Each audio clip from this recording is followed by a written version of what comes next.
Hello students, this is Dr. Amit Juneja, lecturer economics, Shahid Balwinder Singh, Government Senior Secondary Smart School, Sabuana, District Fazilka.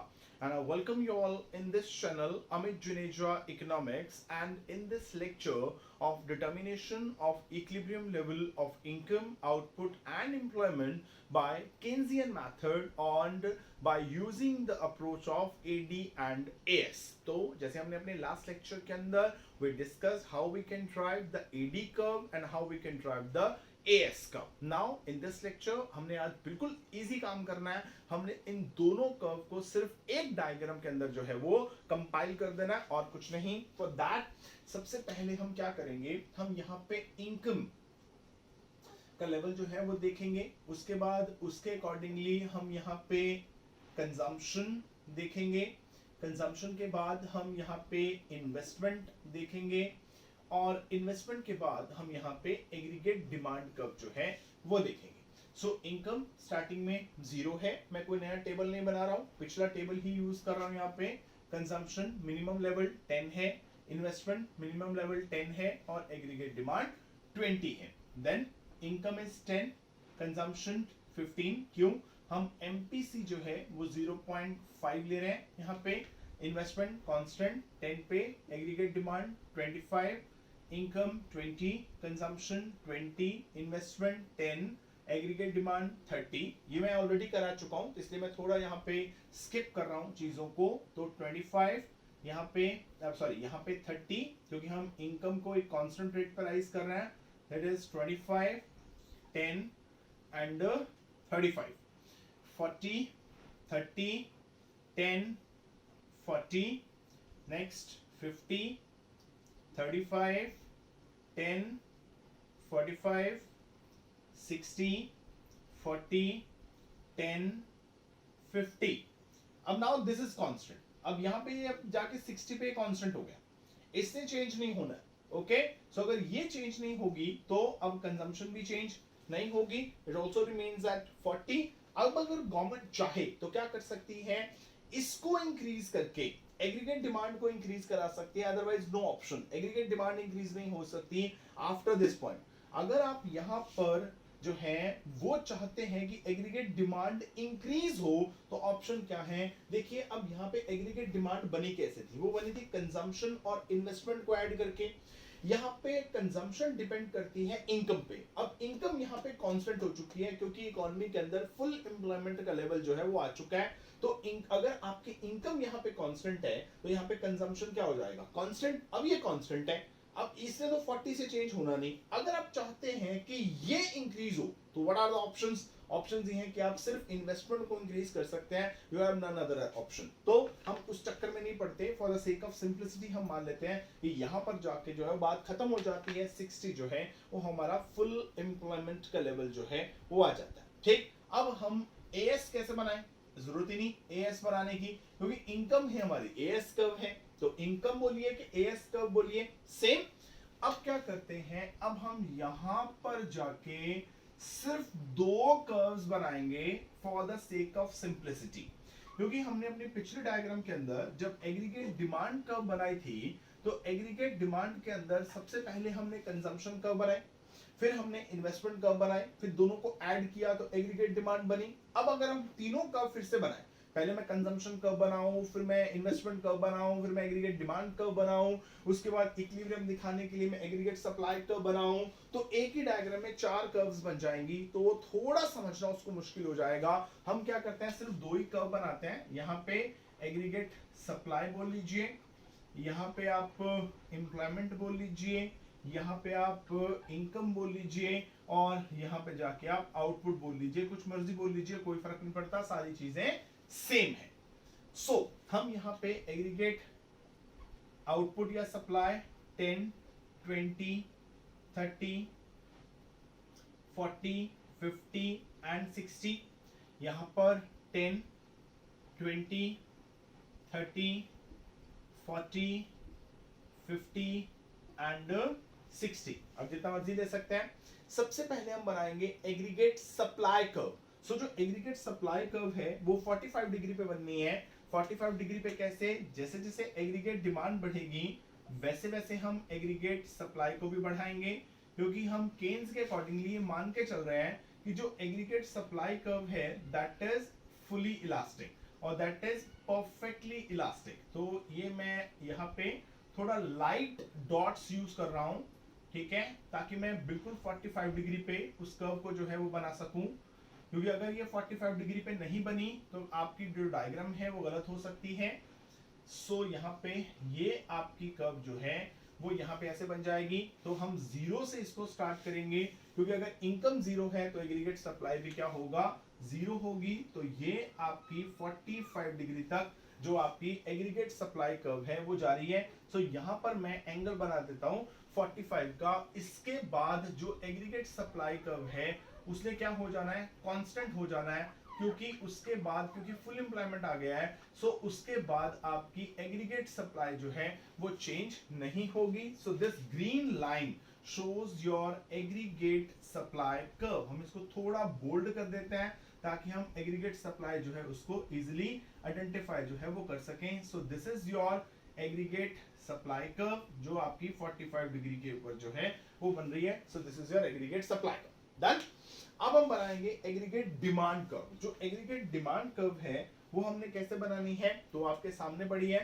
इधर से income का level देखते जाएंगे, इधर से aggregate demand का लेवल देखते जाएंगे। सो अगर इनकम जीरो भी है at that point aggregate demand is 20।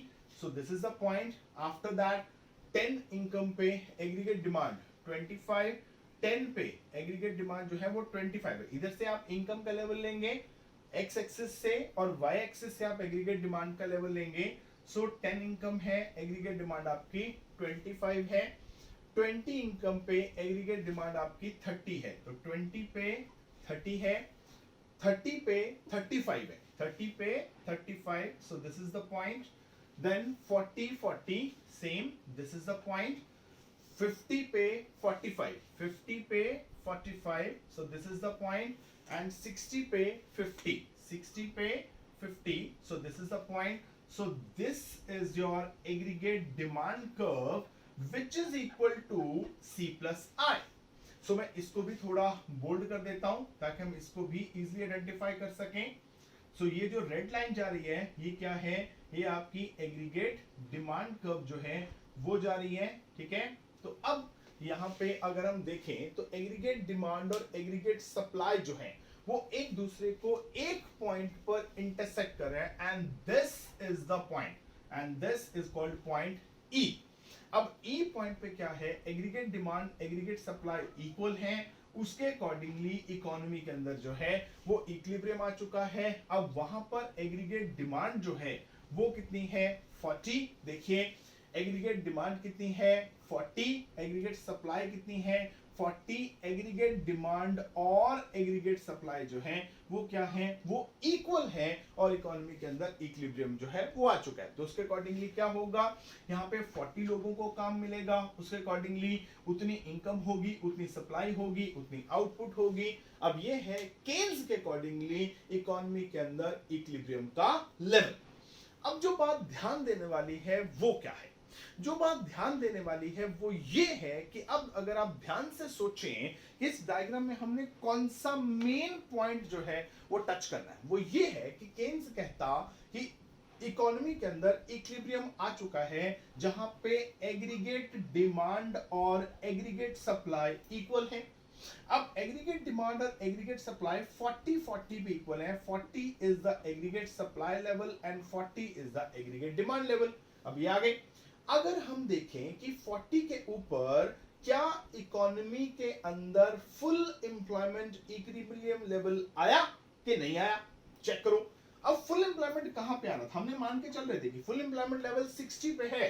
कैसे, देखो ये जो एग्रीगेट सप्लाई कर्व है ये आपकी 60 एम्प्लॉयमेंट लेवल पे जाके ये कांस्टेंट हुई है। इसका मतलब आपकी इकोनॉमी के अंदर अगर मैं इसको लाख में कैलकुलेट कर रहा हूं, इट मींस कि आपकी इकोनॉमी के अंदर 60 लाख पीपल थे जो काम करना चाहते थे, जो एग्जिस्टिंग वेजेस पे काम करना चाहते थे, जो काम को करने के लिए एबल थे।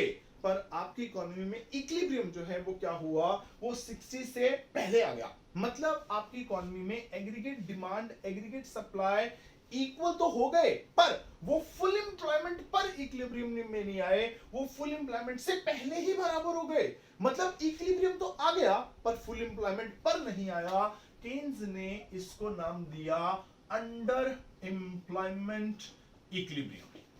तो केन्स कहता कि इकोनॉमी के अंदर आमतौर पे क्या होता है, इक्विलिब्रियम आ जाता है, aggregate demand aggregate supply equal हो जाते हैं, पर जितने लोग इकोनॉमी के अंदर काम करने वाले होते हैं उन सारे के सारे लोगों को काम नहीं मिलता। कुछ पीपल जो हैं वो क्या होंगे, इनवॉलंटरली अनएम्प्लॉयड जो है वो हो जाएंगे। मींस कहने का ये है कि वो अनएम्प्लॉयड होंगे according to, not according to their will but against their will. वो काम करना चाहते हैं, वो काम को, वो जो एग्जिस्टिंग वेजेस हैं उस पे करना चाहते हैं, काम को करने के लिए एबल है, पर काम मिल नहीं रहा। क्यों नहीं मिल रहा? काम इसलिए नहीं मिल रहा, केन्स कहता कि अगर आप चाहते हैं कि फुल एम्प्लॉयमेंट का लेवल आए, मतलब आप चाहते हैं कि 60 के 60 करोड़ लोगों को काम मिले, मतलब पॉइंट आए एफ, तो इसके लिए क्या करना पड़ेगा? इसके लिए ये करना पड़ेगा कि जो आपकी एग्रीगेट डिमांड कर्व ये रेड वाली है, इसको ये चाहिए कि जो एग्रीगेट सप्लाई कर्व जो ग्रीन वाली है उसको ई पॉइंट पे कट ना करे, उसको एफ पॉइंट पे कट करे। मतलब इसको ऊपर उठना पड़ेगा। मतलब वो कहता है कि ये सोचो कि 40 लाख लोगों को काम क्यों मिला।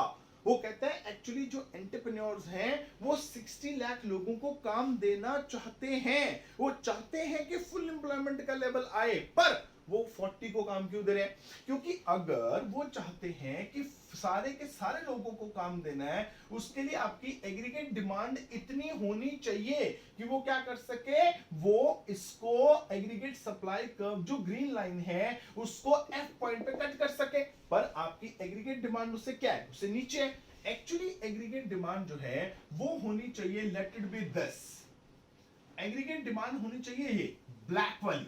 फॉर एग्जांपल जो क्या कर रही है, मैं इसको AD1 बोल देता हूं। एक्चुअली एग्रीगेट डिमांड होनी चाहिए AD1, जो क्या कर सके, एग्रीगेट सप्लाई को F पॉइंट पे कट कर सके। अगर एग्रीगेट डिमांड जो है AD1 होती तो क्या होता, वो एग्रीगेट सप्लाई को F पॉइंट पे कट करती, सारे लोगों को काम मिल जाता। पर एक्चुअली एग्रीगेट डिमांड F, ये AD1 है ही नहीं। एग्रीगेट डिमांड है आपकी AD, ये वाली, जो कि जितनी फुल एम्प्लॉयमेंट लाने के लिए रिक्वायर्ड एग्रीगेट डिमांड है उससे क्या है, कम है। अब जब देखो नीचे है उससे, ये नीचे है, जो हमारी चाहिए वो ऊपर है, जो है वो नीचे है। अब एग्रीगेट डिमांड ही कम है इकोनॉमी के अंदर, तो जो एंटरप्रेन्योर्स हैं वो लोगों को क्यों काम देगा? तो इसीलिए वो कहता है इकोनॉमी के अंदर जो है वो अंडर एम्प्लॉयमेंट इक्विलिब्रियम होते हैं। अगर हम चाहते हैं कि इकोनॉमी के अंदर फुल एम्प्लॉयमेंट इक्विलिब्रियम आए तो क्या करना पड़ेगा, हमें हमारी इकोनॉमी के अंदर एग्रीगेट डिमांड का लेवल जो है उसको बढ़ाना पड़ेगा, उसको बढ़ा के ऊपर शिफ्ट कराना पड़ेगा, और इतना ऊपर शिफ्ट कराना पड़ेगा कि वो एग्रीगेट सप्लाई को फुल एम्प्लॉयमेंट पे जाके वो कट कर सके, और उस तभी फुल एम्प्लॉयमेंट आएगा, अदरवाइज नहीं आएगा। तो ये पहला हमारा लॉजिक है कि इकोनॉमी के अंदर अंडर एम्प्लॉयमेंट इक्विलिब्रियम जो है वो क्यों आते हैं। Okay, now it's clear to you. अब अगर हम ये ब्लैक वाली हटा दें यहां से, और हम ये जो डायग्राम है इसको फिर से एनालाइज करें, तो उससे क्या रिजल्ट निकल के आता है, हम उस चीज को देखते हैं एक बार। तो हमने सबसे पहले क्या किया, हमने सबसे पहले एग्रीगेट सप्लाई की कर्व बनाई जो अपवर्ड स्लोपिंग थी। So this is our aggregate supply curve, यहां पे जाके फुल एम्प्लॉयमेंट का लेवल आ गया, ये आ गया, और उसके अकॉर्डिंगली हमने यहां पे पॉइंट्स ले लिए।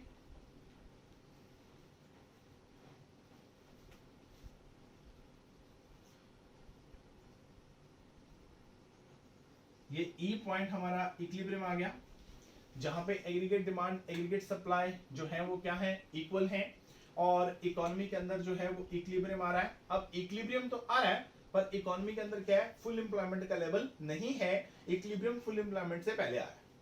अगर हम इसको थोड़ा और एनालाइज करें तो वो निकल के ये आता है कि अगर हम इक्विलिब्रियम पॉइंट से पहले देखें, इक्विलिब्रियम पॉइंट से पहले, क्योंकि इक्विलिब्रियम हमारा जहां पे एग्रीगेट डिमांड एग्रीगेट सप्लाई 40-40 पे बराबर, इससे पहले चेक करो, इससे पहले क्या हो रहा है। इससे पहले इकोनॉमी के अंदर इनकम का लेवल है 0, दिस वन, और उस पे एग्रीगेट डिमांड है 20। अब इनकम बोलो कि एग्रीगेट सप्लाई बोलो, एक ही बात है। सो अगर मैं यहां से 0 से लेके और यहां पर 30 तक की बात करूं, तो यहां पे एग्रीगेट सप्लाई जो है वो क्या है, is less than aggregate demand. भी एग्रीगेट सप्लाई चेक कीजिए कम है, ये 0 है, ये 20 है, 10 है, 25 है, 20 है, 30 है, 30 है, 20, 35 है। अगर ऐसे नहीं लिखना तो आप ये भी लिख सकते हो कि aggregate demand is greater than aggregate supply. अब ये मैं क्यों करा रहा हूं, ये मैं इसलिए करा रहा हूं क्योंकि कई बार आपको शॉर्ट नोट में आ जाता है कि अगर इकोनॉमी के अंदर देखिए इक्विलिब्रियम के लिए हमें AD is equal to AS चाहिए, this is a equilibrium condition. कहते हैं what happen when AD is greater than AS, क्या होगा। तो देखिए अब AD ज्यादा होनी चाहिए AS से, तो AD AS से कब ज्यादा है, तो यहां तक है। अब इस टाइम पे क्या होगा, चेक करो कि आपकी एग्रीगेट डिमांड रेड कलर की है, आपकी एग्रीगेट सप्लाई ग्रीन कलर की है। एग्रीगेट डिमांड ऊपर है, एग्रीगेट सप्लाई नीचे, तो एग्रीगेट सप्लाई कम हो गई एग्रीगेट डिमांड से। अब क्या होगा, इकोनॉमी के अंदर जो गुड्स एंड सर्विसेज की जो डिमांड है that is greater then the supply of those goods and services. मतलब इकोनॉमी के अंदर जो डिमांड है वो ज्यादा है पर उतनी सप्लाई नहीं हो रही। मतलब जो प्रोड्यूसर्स हैं उतनी सप्लाई नहीं कर रहे जितनी कंज्यूमर डिमांड कर रहा है। जो कंज्यूमर है वो डिमांड कर रहा है 25 की, पर प्रोड्यूसर सप्लाई कर रहा है 10 की। कंज्यूमर डिमांड कर रहा है 30 की, प्रोड्यूसर सप्लाई कर रहा है 20 की। कंज्यूमर डिमांड कर रहा है 35 की, प्रोड्यूसर सप्लाई कर रहा है 30 की। मतलब कंज्यूमर कह रहा है मैं डिमांड कर रहा हूं, सप्लाई कराओ, पर प्रोड्यूसर सप्लाई करा नहीं रहा। अब क्या होगा, अब अगर ऐसा होगा तो ये सोचो कि पहली बात तो ये कि डिमांड 25 है, सप्लाई 10। इसका मतलब जो 10 कमोडिटीज मार्केट के अंदर आएंगी वो सारी की सारी सेल हो जाएंगी। अब 25 की डिमांड है, 10 चीजें मार्केट में आएंगी, 10 तो निकल जानी है। इसका मतलब ये होगा कि 50, अगर मैं मान लूं कि एक पर्सन एक कमोडिटी की डिमांड करता है तो 25 लोग हैं, 25 चीजों की डिमांड कर रहे हैं। मार्केट में आई 10 चीजें, तो 10 चीजें आई तो 10 लोगों को वो 10 चीजें मिल जाएंगी। मतलब 15 लोग ऐसे होंगे जिनको वो चीज नहीं मिलेगी। You are getting my point, 15 ऐसे होंगे जिनको वो चीज नहीं मिलेगी ना, तो क्या होगा, अब जो प्रोड्यूसर है उसको लगेगा कि जो मैंने सप्लाई की थी वो तो सारी की सारी सेल हो गई। स्टिल कुछ ऐसे लोग हैं इकोनॉमी के अंदर जो मेरी कम्युनिटी की डिमांड कर रहे थे पर मैं उनको चीज दे नहीं पाया, तो वो क्या करेगा, पहली बात तो ये उसका सारा का सारा स्टॉक सेल हो गया, ठीक है। Still some people remain deprived of that community, कुछ लोगों को वो चीज नहीं मिली, वो क्या करेगा, अगली बार ज्यादा लोगों को काम देगा। अब अगर अगली बार ज्यादा लोगों को काम देगा तो क्या होगा, प्रोडक्शन बढ़ेगी, सप्लाई बढ़ेगी, तो उसने सप्लाई बढ़ा के कर दी 20। इधर सप्लाई 20 हुई, इधर डिमांड 30 हुई। मतलब उसने 20 कम्युनिटी मार्केट में भेजी, वो 20 की 20 सेल हो गई। स्टिल 10 लोग ऐसे हैं जिनको वो चीज नहीं मिली, तो उसको लगेगा कि यार अभी भी 10 लोग रह गए।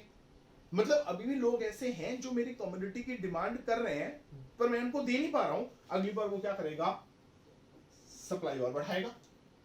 सप्लाई बढ़ाने के लिए क्या करेगा, एम्प्लॉयमेंट बढ़ाएगा। एम्प्लॉयमेंट बढ़ाएगा तो क्या होगा, इनकम बढ़ेगी। देखो अगर सप्लाई बढ़ानी है तो उसके लिए क्या करना पड़ेगा, आउटपुट बढ़ानी पड़ेगी। बिना आउटपुट बढ़ाए सप्लाई कैसे बढ़ा लेगा, आउटपुट बढ़ानी है तो एम्प्लॉयमेंट बढ़ानी पड़ेगी। एम्प्लॉयमेंट ज्यादा देगा तो इनकम का लेवल बढ़ जाएगा, तो उससे क्या होगा, अब उसने 30 लोगों को काम दिया, उधर डिमांड होगी 35। यानी अब उसको लगा भी 30 चीजें मार्केट में आई, वो सारी की सारी सेल हो गई। सिर्फ 5 लोग ऐसे हैं जिनको वो चीज नहीं मिली, तो वो क्या करेगा, वो एम्प्लॉयमेंट का लेवल और बढ़ाएगा। एम्प्लॉयमेंट बढ़ाएगा, उससे आउटपुट बढ़ेगी, उससे सप्लाई बढ़ेगी, इनकम बढ़ेगी। अब वो हो गई 40, इधर डिमांड भी होगी 40। भी 40 चीजों की सप्लाई की, मार्केट में डिमांड भी 40 चीजों की है बराबर। तो मतलब अब मार्केट जो है वो इक्विलिब्रियम के अंदर होगी। अगर वो ओवर एंथुसियास्टिक हो गया तो उसने क्या किया, और लोगों को काम दे दिया।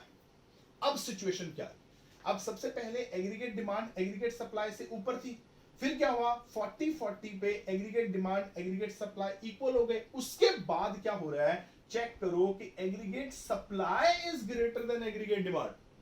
अब सेकंड क्वेश्चन यही राइज होता है, ये हमारा फर्स्ट क्वेश्चन है, ये हमारा सेकंड क्वेश्चन है। आपको 2 मार्क्स में या 4 मार्क्स में क्वेश्चन आ सकता है कि what happen when AS is greater than AD. अब क्या होगा, अब चेक करो। अब उसने 50 लोगों को काम दिया, उससे क्या हुआ, 50 कम्युनिटी मार्केट में आई, मार्केट में बिकी 45, क्योंकि डिमांड 45 की है। मतलब वो 50 चीजें मार्केट में भेज रहा है, सेल हो रही है 45, मतलब 5 चीजें ऐसी होंगी जो अनसोल्ड रह जाएंगी, जो उसके स्टॉक में चली जाएंगी। उसको लगेगा कि मैंने 50 चीजों की सप्लाई की थी, सेल हुई 45 की, 5 चीजें मेरी बिकी नहीं, तो मुझे बनाने की क्या जरूरत है।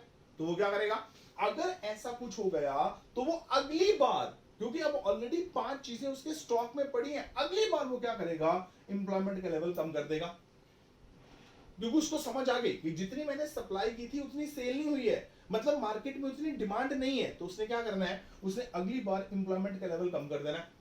इंप्लॉयमेंट कम करेगा तो आउटपुट कम होगी, आउटपुट कम होगी तो सप्लाई कम होगी, सप्लाई कम होगी तो इनकम कम होगी, तो वापस 40 पे।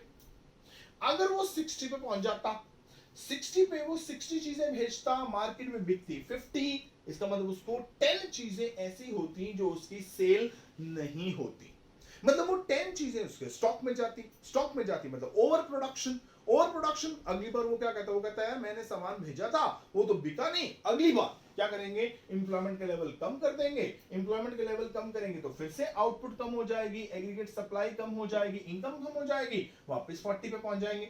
सो अल्टीमेटली अगर हम ये कहते हैं कि इकोनॉमी के अंदर जो इक्विलिब्रियम है it is at point E, तो मैंने इक्विलिब्रियम की कंडीशन बताई थी कि इक्विलिब्रियम के अंदर एक कैरेक्टरिस्टिक होती है that it is stable. Stable मतलब अगर आप इक्विलिब्रियम से पहले हो, मतलब आप इक्विलिब्रियम में नहीं हो, suppose you are not at point E, या क्या हो सकता है, अगर आप इक्विलिब्रियम पे नहीं हैं, या आप इक्विलिब्रियम से पहले हो सकते हैं या बाद में हो सकते हैं। अगर आप इक्विलिब्रियम से पहले हैं तो देखो ये आपकी एग्रीगेट डिमांड जा रही है रेड कलर वाली, ये ग्रीन कलर में आपकी एग्रीगेट सप्लाई जा रही है। योर एग्रीगेट डिमांड जो है एग्रीगेट सप्लाई से ऊपर है, so aggregate demand is greater than aggregate supply. तो क्या हो रहा है, हम आगे की तरफ जा रहे हैं, ठीक।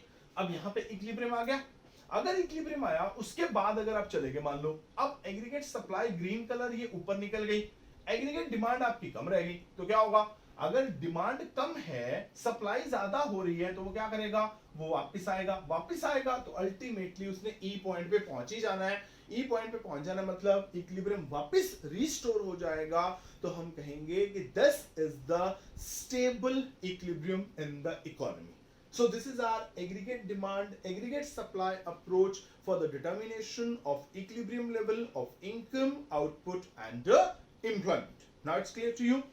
Next approach जो है according to Keynes जो है वो है saving and investment approach. अब वो बहुत easy है, saving investment approach। अब कैसे बनाएंगे, अब अगर हम सेकंड अप्रोच यूज करना चाहते हैं which is saving investment approach, तो हमें क्या करना पड़ेगा, उसके लिए हमें एक सेविंग कर्व बनानी पड़ेगी, नंबर 2 हमें उसके लिए एक इन्वेस्टमेंट कर्व बनानी पड़ेगी, बस दोनों को इक्वल करा देंगे।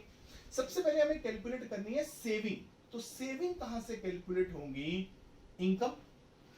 इनकम में से क्या करेंगे, हम यहां पे करेंगे कंजम्पशन, क्योंकि इनकम का एक पार्ट हमने कंज्यूम कर लेना है, और जो बाकी बच जाएगा वो क्या है, वो है आपकी सेविंग्स, तो यहां पे आपकी सेविंग कैलकुलेट हो जाएंगी। सो इनकम और कंजम्पशन का टेबल हम पिछले वाला लेने वाले हैं।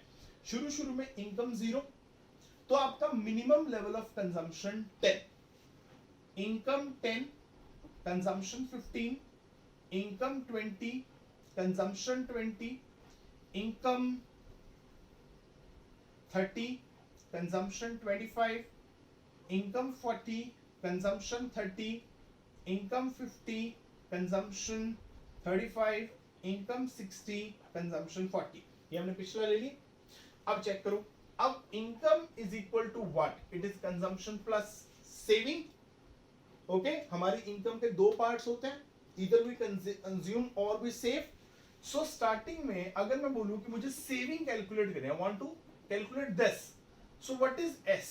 S is equal to income minus consumption. ठीक है, अगर मैं इनकम में से अपनी कंजम्पशन माइनस कर देता हूं तो बाकी मेरी सेविंग है। सो 0 माइनस 10, तो सेविंग कितनी? माइनस 10। देन इनकम 10, कंजम्पशन 15, तो सेविंग कितनी? माइनस 5। Income 20, consumption 20, 0। याद करो हमने नाम दिया था इसको हमने नाम दिया था ब्रेक इवन पॉइंट, जहां पे इनकम और कंजम्पशन इक्वल होते हैं और सेविंग 0 होती है। Income 30, consumption 25, saving 5, income 40, consumption 30, saving 10, income 50, consumption 35, saving 15, income 60, consumption 40, saving 20। Saving curve बन गई। तो इसी की हेल्प से हम क्या करते हैं, यहां पे हम सेविंग कर्व जो है उसको फ्रेम कर लेते हैं with the help of a diagram. तब डायग्राम बनाने के टाइम पे एक चीज का ध्यान रखिएगा, क्योंकि यहाँ पे आपकी सेविंग जो है वो नेगेटिव सेगमेंट में भी जा रही है, तो आपको नीचे जगह रखनी पड़ेगी नेगेटिव सेगमेंट को दिखाने के लिए। यहाँ पे हम ले लेते हैं इनकम एक्स एक्सिस पे, और वाई एक्सिस पे हम ले लेते हैं saving. So will take a scale of 5, 10, 15, 20। ऊपर 5 है तो नीचे -5 एंड -10। यहाँ पे इनकम के level 0 to 60, so it is 10, 20, 30, 40, 50 and 60। So this is your income level. तो इसको ध्यान में रख के हम क्या करेंगे, हम अपनी सेविंग कर्व जो है वो फ्रेम करेंगे। सो अब देखिए, अगर इनकम 0 है तो सेविंग -10 है, तो ये आपका -10 का पॉइंट आ गया। यहाँ पे इनकम 10 है, सेविंग -5 है, तो इनकम 10 हुई तो सेविंग आपकी -5 हुई, ये पॉइंट आ गया। इनकम 20 है तो सेविंग आपकी 0 है, तो इनकम 20 पे सेविंग आपकी 0 है। Income 30, saving 5, income 30, saving 5, income 40, saving 10, income 40, saving 10, income 50, saving 15, income 50, saving 15, income 60, saving 20, income 60, saving 20। So अगर हम इन सारे पॉइंट्स को मिला दें, so this S S is your saving curve. तो यहां पे सेविंग कर्व क्लियर कैसे बनाई, now it's clear to you, done. अब इसी सेविंग कर्व से हम क्या करने वाले हैं, अब एक इन्वेस्टमेंट कर्व भी बनाने वाले हैं। ठीक है, अब इन्वेस्टमेंट कर्व कैसे बनेगी, इन्वेस्टमेंट जो है हम ऑलरेडी बात कर चुके हैं कि जो इन्वेस्टमेंट है अकॉर्डिंग टू केन्स वो क्या है, वो ऑटोनोमस लेवल ऑफ इन्वेस्टमेंट है, जो क्या है, जो इनकम पे डिपेंड नहीं करता। तो इनकम यहां पे क्या है, investment, income 0, investment 10, income 10, investment 10, income 20, investment 10, income 30, investment 10, income 40, investment 10, income 50, investment 10, income 60, investment 10। ये तो ऑटोनोमस है, ये तो 10 पे कांस्टेंट है। अगर अब हम इस पे एक इन्वेस्टमेंट की कर्व बनाएं तो कैसे बनेगी, सबसे पहले यहां पे हम एक्स एक्सिस पे इनकम ले लेंगे, वाई एक्सिस पे हम इन्वेस्टमेंट ले लेंगे। ठीक है, यहाँ पे 10, 20, 30, 40, 50, 60, यहाँ पे आप ले लीजिए 5, यहाँ पे आप ले लीजिए 10। तो ये क्या है, ये तो बिल्कुल स्ट्रेट लाइन जाएगी horizontal. This I is your autonomous investment curve. That's clear to you. ठीक, तो अब हम क्या करते हैं, अब इन्वेस्टमेंट की कर्व बना ली, सेविंग की कर्व ऑलरेडी बना चुके हैं, तो दोनों को इकट्ठा कर देते हैं एक ही डायग्राम के अंदर। कैसे, अब फिर से पिछले वाला टेबल जो है हम बनाएंगे यहाँ पे। सो पिछले वाले टेबल में हम यहाँ पे कैलकुलेट कर रहे थे कंजम्पशन, क्योंकि बिना कंजम्पशन के आप सेविंग नहीं कर सकते। यहाँ पे आ जाएगी सेविंग और यहाँ पे आ जाएगी इन्वेस्टमेंट। ठीक है, हम सेविंग और इन्वेस्टमेंट कर्व यूज करने वाले हैं। कंजम्पशन 10, 15, 20, 25, 30, 40, 50, सेविंग -10, -5, 0, 5, 10, 20, 30, सॉरी यहाँ पे सेविंग इज 5, सेविंग इज 10, यहाँ पे हम थोड़ा गलत कर गए, यहाँ पे हमने यहाँ पे कंजम्पशन 35 लिखना था और यहाँ पे 40 लिखना था. So now the saving is 15, now the saving is 20. Investment 10 पे कांस्टेंट है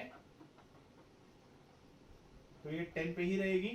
ठीक है, अब देखिए कौन से पॉइंट पे सेविंग और इन्वेस्टमेंट इक्वल है. तो सेविंग इन्वेस्टमेंट इक्वल है 10 पे, तो ये हमारा इक्विलिब्रियम पॉइंट आ जाएगा इकोनॉमी के अंदर. अब इसी को लेके हम क्या करेंगे, डायग्राम बनाएंगे. डायग्राम में वैसे ही ध्यान रखना है, आपने सेविंग जो है वो नेगेटिव लेनी है शुरू में, तो आप नेगेटिव सेगमेंट का ध्यान रखेंगे. यहाँ पे अब हम दो चीजें लेंगे वाई एक्सिस पे, एक हम लेंगे सेविंग और एक हम लेंगे इन्वेस्टमेंट, और एक्स एक्सिस पे हम लेंगे income.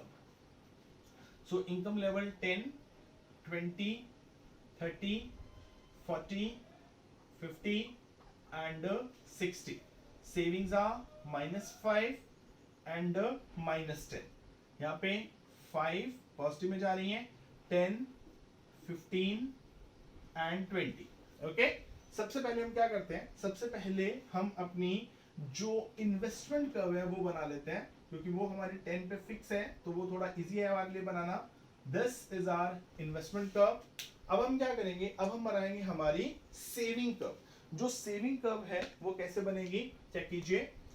Income 0, saving -10, so this is the point. Income 10, saving is -5. Income 20, saving is 0. Income 20, saving 0. Income 30, saving is 5. Income 40, saving is 10. Income 50, saving 15. Income 50, saving 15. और income 60, saving 20. So this red line is our saving curve SS.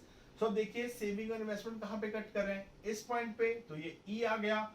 E is the point of equilibrium. ठीक है, जहाँ पे saving और investment जो है वो क्या हो रहे हैं, एक दूसरे के इक्वल हो रहे हैं. अगर एक चीज चेक करें तो क्या हो रहा है, जहाँ पे सेविंग और इन्वेस्टमेंट इक्वल आ रहे हैं वहां पर इनकम का लेवल कितना आ रहा है, 40. ठीक है, जब ADAS अप्रोच लगाई थी तब भी इनकम का लेवल कितना आया था, 40. तो देखो सेम पॉइंट पे इक्विलिब्रियम आ रहा है. ये हम अगला टेबल जब बनाएंगे हम इसको प्रूव भी करेंगे. अब वही बात जो हमने ADAS अप्रोच में की थी वही यहाँ पे करने वाले हैं, कि अगर सपोज कीजिए कि 10-10 पे इक्वालिटी नहीं है, तो यानी आप इक्विलिब्रियम पॉइंट पे नहीं है, आप उससे पहले हैं.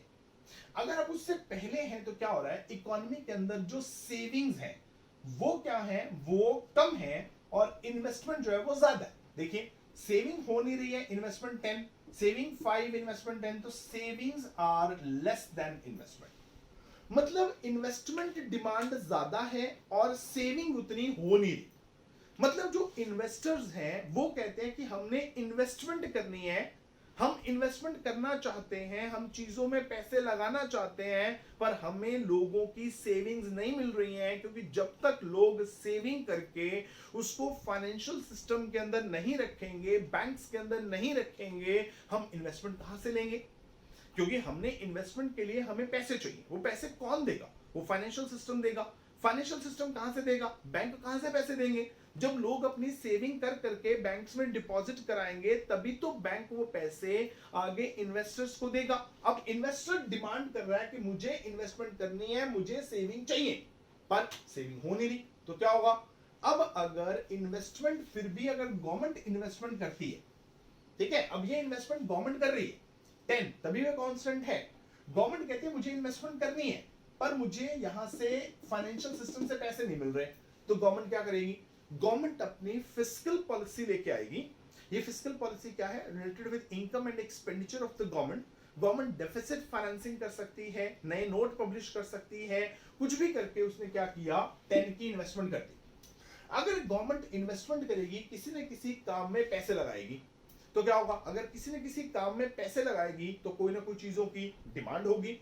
अब डिमांड होगी तो उसके लिए प्रोडक्शन करनी पड़ेगी, प्रोडक्शन करनी पड़ेगी तो लोगों को काम देना पड़ेगा, एम्प्लॉयमेंट बढ़ेगी तो इनकम बढ़ जाएगी. यहाँ पे इनकम बढ़ेगी तो लोगों की सेविंग थोड़ी बहुत होनी शुरू हो जाएंगी, क्योंकि वो -10 से -5 हो गए।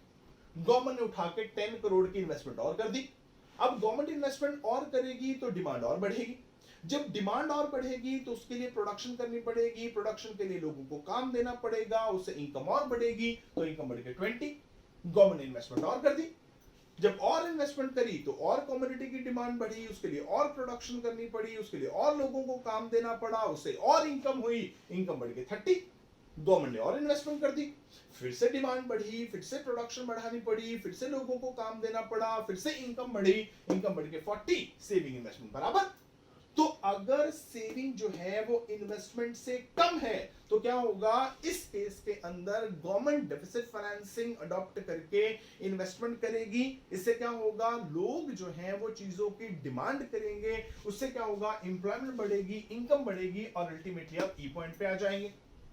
उसके बाद अगर यहां पे पहुंच गए, अब यहां पे देखिए तो यहां पे सेविंग जो है वो इन्वेस्टमेंट से ज्यादा है। मतलब लोग सेविंग बहुत कर रहे हैं, सेविंग कर करके बैंक्स में रख रहे हैं, पर उतनी इन्वेस्टमेंट है नहीं इकोनॉमी के अंदर। मतलब लोगों को लगेगा कि हम ऐसे ही सेविंग किए जा रहे हैं। जब इकोनॉमी के अंदर इन्वेस्टमेंट ही नहीं हो रही, हमारी सेविंग जो है वो इन्वेस्टमेंट के अंदर कन्वर्ट ही नहीं हो रही, तो हमें सेविंग करने का फायदा। इसका मतलब क्या, अगर लोग सेव ज्यादा कर रहे हैं, ध्यान से सोचो, दोनों को एक और तरीके से भी देख सकते हैं। अगर मैं यहां देखूं तो लोग सेविंग ज्यादा कर रहे हैं, ये होता है अपने पैसे को बचाना। सेविंग होता है पैसे को बचाना। इन्वेस्टमेंट क्या है, किसी काम में पैसे लगाना, मतलब लगाना, एक्सपेंडिचर करना। लोग जो है सेविंग ज्यादा कर रहे हैं, बचा ज्यादा रहे हैं, एक्सपेंडिचर कम कर रहे हैं। मतलब लोग एक्सपेंडिचर करने के लिए रेडी नहीं है। अगर एक्सपेंडिचर करने के लिए रेडी नहीं है, ज्यादा पैसे बचाना चाहते हैं, तो क्या होगा, ज्यादा पैसे बचाना चाहते हैं तो डिमांड कम करेंगे। डिमांड कम करेंगे तो क्या होगा, वही जो एडीएस में हुआ था, चीजें अनसोल्ड रह जाएंगी। अनसोल्ड रहेंगी तो क्या होगा, अगली बार इंप्लॉयमेंट का लेवल कम हो जाएगा। अगर इससे पहले है सेविंग कम है, इन्वेस्टमेंट ज्यादा है, मतलब लोग सेविंग कम कर रहे हैं, इन्वेस्टमेंट ज्यादा कर रहे हैं। मतलब लोग बचाना कम चाहते हैं और खर्च करना ज्यादा चाहते हैं। मतलब लोग एक्सपेंडिचर करना चाहते हैं, लोग चीजों की डिमांड करना चाहते हैं। डिमांड करेंगे तो क्या होगा, एम्प्लॉयमेंट बढ़ेगी, उससे प्रोडक्शन बढ़ेगी, उससे इनकम बढ़ेगी, तो क्या होगा, हम आगे की तरफ जाएंगे। ठीक है, तो अल्टीमेटली क्या होगा, अगर हम इस डायग्राम में भी देखें, सो ई पॉइंट से पहले इन्वेस्टमेंट ज्यादा है, सेविंग कम है, तो हम क्या हो रहा है, हम आगे की तरफ जा रहे हैं, क्योंकि लोग एक्सपेंडिचर कर रहे हैं। एक्सपेंडिचर कर रहे हैं मतलब डिमांड कर रहे हैं, डिमांड कर रहे हैं मतलब उसको फुलफिल करने के लिए प्रोडक्शन करनी पड़ेगी, प्रोडक्शन करनी पड़ेगी, एम्प्लॉयमेंट बढ़ाना पड़ेगा, उसके लिए एम्प्लॉयमेंट बढ़ेगा तो इनकम बढ़ेगी, तो हम आगे की तरफ जाएंगे। अगर ई पॉइंट पे इक्विलिब्रियम आ गया और उससे बाद निकल गए तो क्या हुआ, सेविंग हो रही है ज्यादा, इन्वेस्टमेंट हो रही है कम। मतलब लोग पैसे बचा रहे हैं पर एक्सपेंडिचर नहीं कर रहे, तो क्या होगा, उससे अब बचा ज्यादा रहे हैं, मतलब डिमांड कम कर रहे हैं, डिमांड कम कर रहे हैं तो प्रोडक्शन कम करनी पड़ेगी, इंप्लॉयमेंट कम करना पड़ेगा, इनकम कम हो जाएगी, तो हम क्या होगा, वापस आएंगे, तो अल्टीमेटली हम ई पॉइंट पे पहुंच जाएंगे, जो हमारा इक्विलिब्रियम का पॉइंट जो है वो आ जाएगा। Okay, so this is our saving investment approach for the determination of equilibrium level of income, output and employment. Next lecture के अंदर हम बात करेंगे कि SI approach and ADAS approach are the two sides of the same coin. मतलब आप इससे equilibrium निकाल लीजिए, आप ADAS से इक्विलिब्रियम निकाल लीजिए, वो सेम रहेगा, दोनों के अंदर कोई डिफरेंसेस नहीं होंगे। So that will be our next lecture, so we meet again, till then it's good bye from my side, thank you very much and all the best.